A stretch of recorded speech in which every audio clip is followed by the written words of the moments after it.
आप सभी को मेरा नमस्कार। मैं रूमा पाठक भुवनेश्वर ब्लेसिंग टीम से the Buddha's wife the path of awakening together के अगले अध्याय में चलते हैं।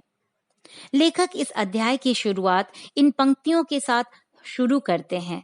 सहायता हेतु प्रार्थना, धन्यवाद देना, मांगना, सहायता, धन्यवाद। दिन पर दिन हर रोज प्रत्येक परिस्थितियों में प्रार्थना सभाएं चलती रही। बिना रुके सुबह शाम की ये प्रार्थना सभाएं चलती रही और आखिर में वो दिन आ ही गया जब यशोधरा जी ने अपना दुख बताना शुरू कर दिया। वे अपनी चुप्पी को तोड़ी और इस स्थिति में आ गई कि वो चुप हो ही नहीं रही थी, बार बार सबको अपना दुख बताने में लगी हुई थी। पहले तो सब उनकी दुख को बहुत ध्यान से सुनती थी, महसूस करती थी, लेकिन एक ही कहानी को बार बार सुन के सब परेशान होने लगी। उनकी कहानी को सुनना सभी महिलाओं के लिए एक बोझ सा हो गया था। प्रजापति जी इस चीज को समझ रही थीं। उन्हें ये एहसास हो रहा था कि यशोधरा जी को ना केवल बोलने की बल्कि ध्यान से सुनने की भी जरूरत है। यशोधरा जी को प्रजापति जी इस बारे में समझाने की कोशिश करती हैं और मदद करना चाह रही थीं। प्रजापति जी कहती हैं, प्रिय, आप अपने दिमाग में केवल और केवल दुख ही रखी हैं। आपको अपने दुख के अलावा कुछ भी नहीं दिख रहा है।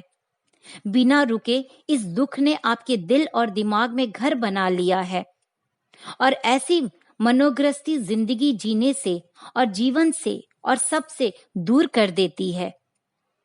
इससे बाहर निकलना बहुत ही आवश्यक है जीवन जीने के लिए, और इससे उभरने का एकमात्र ही उपाय है अन्य लोग से संबंध बनाकर जीना, मेल जोल बढ़ाना। यशोधरा जी कहती हैं, मैं नहीं जानती कि ये कैसे करना है। मैं उन्हें क्या कह सकती हूँ, क्योंकि वे सब मेरी तरह नहीं हैं। वे सब दुख से अनजान हैं। वे सब सामाजिक तौर पे इतनी अपमानित नहीं हैं। वे सब की दुनिया अलग है, इतनी निरादर नहीं हुई है वे सब दुनिया में।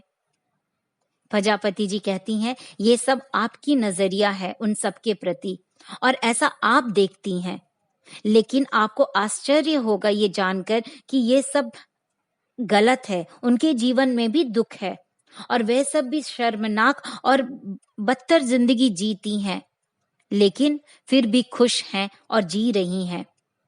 फिर यशोधरा जी कहती हैं, किंतु मुझे नहीं लगता और मैं नहीं जानती कि ये सब कैसे करना है, कैसे बात करूं, क्या करना है मुझे। प्रजापति जी पूछती हैं, क्या आप उनकी सहायता करना चाहती हैं? यशोधरा जी कहती हैं, हाँ। प्रजापति जी कहती हैं, आपको कुछ नहीं करने की जरूरत है। किंतु तभी यशोधरा जी बोलती हैं, कुछ नहीं, ये कुछ नहीं करना ही मुझे धीरे धीरे नष्ट कर रहा है। तब प्रजापति जी कहती हैं, अच्छा, पहले मुझे अपनी बात तो कह लेने दीजिए। यशोधरा जी और प्रजापति जी दोनों एक दूसरे को देखती हैं। यशोधरा जी अपने आप को रोकती हैं कड़वाहट और नाराजगी से, असामान्य शब्दों को कहने से। यशोधरा जी प्रजापति जी को कहती हैं, आगे कहिए, क्या करना है? प्रजापति जी कहती हैं, अभी जो कार्य आप मेरे साथ कर रही हैं वो ही कीजिए और कुछ मत कीजिए, और कुछ नहीं करना है।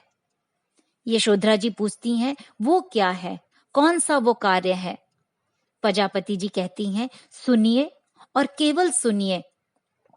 बोलने में आतुरता ना दिखलाइए, बस सुनिए। दूसरे व्यक्ति जो बोलना चाह रहा है उसे ध्यान से सुनिए और उसकी बातों को ग्रहण कीजिए, महसूस कीजिए और आगे बढ़िए। इसके अलावा आपको कुछ भी नहीं करना है और करने की आवश्यकता भी नहीं है। क्या आप ऐसा कर सकती हैं? आपको केवल शांत रहकर, अपने दिमाग को शांत रखकर सबको सुनना है और सबको समझना है। यशोधरा जी कहती हैं, मैं नहीं जानती कैसे। प्रजापति जी कहती हैं, प्रयास कीजिए।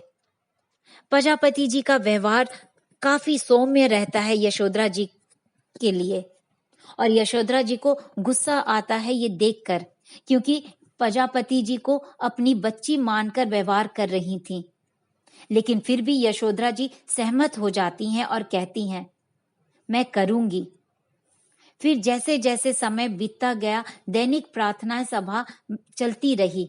प्रत्येक स्त्री अपने जीवन की आप बीती और प्रतिदिन की शिक्षा सुनने लगी और सुनाने लगी। ये सब दैनिक अनुष्ठान का एक हिस्सा बनते गया। घंटों बोलना और सुनना मौन होके, और इससे बुद्धिमानी और करुणा दोनों जागृत हुआ सभा में। फिर लेखक कहते हैं, मठ में यशोधरा जी मुस्कुराते हुए सबकी ओर देखती हैं और कहती हैं, मुझे याद है कि किस तरह से मैं प्रार्थना सभा की पवित्रता को देख पाई।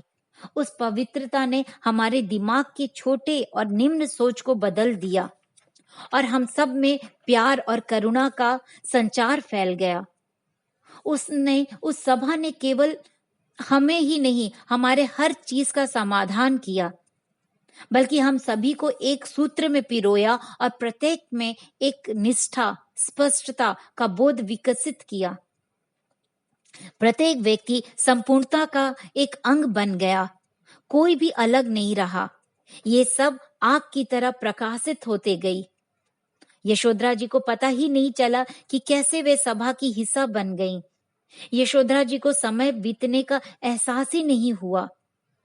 पहले सभा में सभी लोग यशोधरा जी की ओर मुख करके बैठते थे, लेकिन अब सब एक दूसरे की ओर मुख करके बैठने लगे। और इसी दौरान यशोधरा जी की स्वास्थ्य में भी काफी सुधार हो गया। फिर मठ में यशोधरा जी प्रजापति जी को देखती हैं और कहती हैं, प्रजापति जी ने बताया था कि वे कैसे समझ गई थी कि ये एक बहुमूल्य चीज गठित होने जा रही है, जिसकी वो कल्पना भी नहीं कर सकी थी और ना ही की थी। इस सभा को वो एक पात्र की तरह देखती थी, जिसमें मिट्टी और पानी दोनों थे। उस सभा में वे देखी करुणा का भाव, जो नई ऊर्जा ला सकती थी, पोषण कर सकती थी, नए जीवन की, नई समझ की, अच्छाई की और ज्ञान से पर्याप्त थी। प्रत्येक व्यक्ति के मन में उदारता की भावना थी, जो पूरे संघ में फैल गई थी और एक दूसरे के लिए संगठित हो गई थी। और इन्हीं शब्दों के साथ ये अध्याय यहीं समाप्त होता है। नमस्कार।